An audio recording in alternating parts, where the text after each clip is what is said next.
petit podcast audio rapide sur comment réveiller d'autres personnes, entre guillemets, et faut-il vraiment le faire ?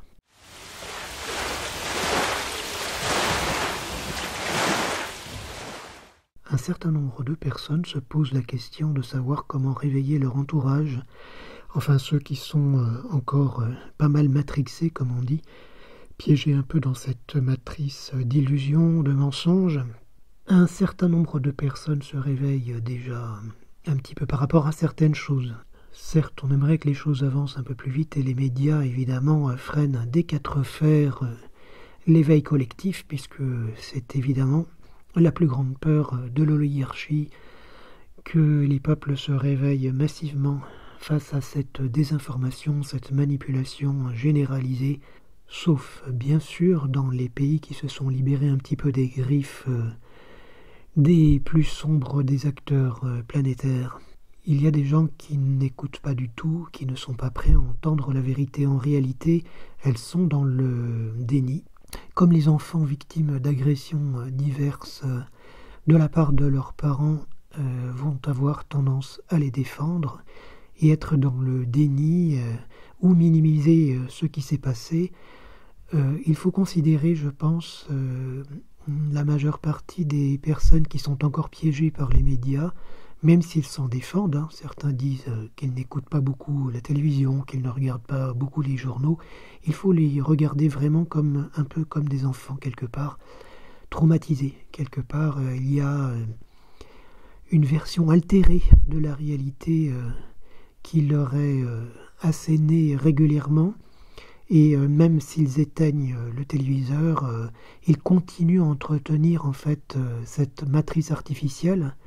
Même si la matrice s'effondre, c'est ce qu'on explique également à un niveau quantique, même si la Terre se libère, vous pouvez vous, localement, si vous êtes dans le mortifère, avoir des choses très désagréables qui vous arrivent parce que vous maintenez encore l'ombre à l'intérieur de vous-même.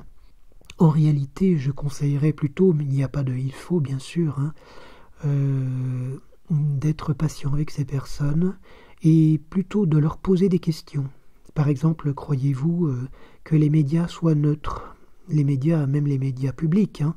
Vous pouvez commencer par exemple par parler de ce travail réalisé par le monde diplomatique, certes qui n'est pas complètement libre lui-même, mais intéressant quand même, qui est un graphique qui indique qui possède quels médias. Et là, on peut voir cette toile d'araignée un petit peu avec un tout petit groupe de personnes en ce qui concerne la France, qui possède la majeure partie des médias d'information, entre guillemets, comme on les appelle. Cela permet déjà de comprendre une partie du tableau. Alors bien sûr, vous n'allez pas parler tout de suite de la chute de la Kabbale, que je vous conseille également. Je vous conseille, si vous ne l'avez pas vu, ce documentaire qui est assez long, qui dure plusieurs heures et que vous pouvez écouter en plusieurs fois, qui est assez pointu sur beaucoup de choses. La personne qui l'a réalisé apparemment n'a pas donné signe de vie après, donc c'est pas très rassurant. Elle s'est un petit peu trompée en ce qui concerne la Chine, car Xi est en train de faire le nettoyage en réalité, depuis qu'il a évincé Hu Jintao, et il faut savoir que le PCC chinois est une création de la CIA. Bon, quand vous avez ces éléments-là, évidemment, si vous avez lu L'huile de nos serpents, si vous avez... il y a plein de références que je pourrais vous donner, mais je ne vais pas m'étendre sur tous les alerteurs comme Alexis Cossette, Trudel de Radio-Québec, qui font un excellent travail et ce que je relaye moi-même souvent.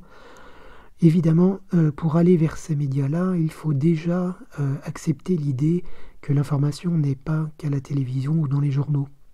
Et que contrairement à ce que nous indiquent évidemment ces médias, il est intéressant de diversifier et d'aller voir un peu sur Internet.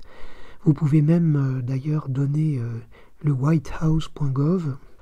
On peut voir sur le site whitehouse.gov en particulier que Biden avait prolongé déjà 2 fois le décret que Trump avait émis concernant la fraude aux élections et l'ingérence étrangère des pays dans ces élections et les conséquences bien sûr.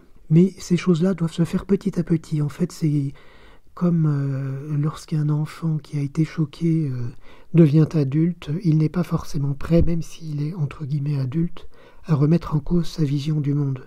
Si vous prémâchez toutes les choses sans que la personne découvre par elle-même, en fait, l'information, cela peut couper l'herbe sous le pied, car il y a des émotions qui ne seront pas vécues. On en avait déjà parlé, je ne suis pas le seul à dire cela, donc sachez simplement qu'il faut vraiment procéder comme si la personne en face, en réalité, était dans un état de choc. Gardez cela présent à l'esprit et n'essayez pas à tout prix, bien sûr, de convaincre. Chacun avance à son rythme. Il y a des personnes peut-être qui n'arriveront jamais à comprendre réellement le monde actuel dans lequel nous sommes. Le plus important, c'est que vous gardiez votre équilibre, à mon sens, et vous avez la chance déjà d'avoir, vous, ces informations, d'avoir compris un certain nombre de choses. C'est une époque assez formidable, comme dit Mohamed Diallo souvent. Quelle époque pour être vécue. Donc gardez cela présent à l'esprit, gardez la joie et gardez la confiance, car le fait d'avoir confiance dans le fait que l'information avance est aussi créateur de réalité.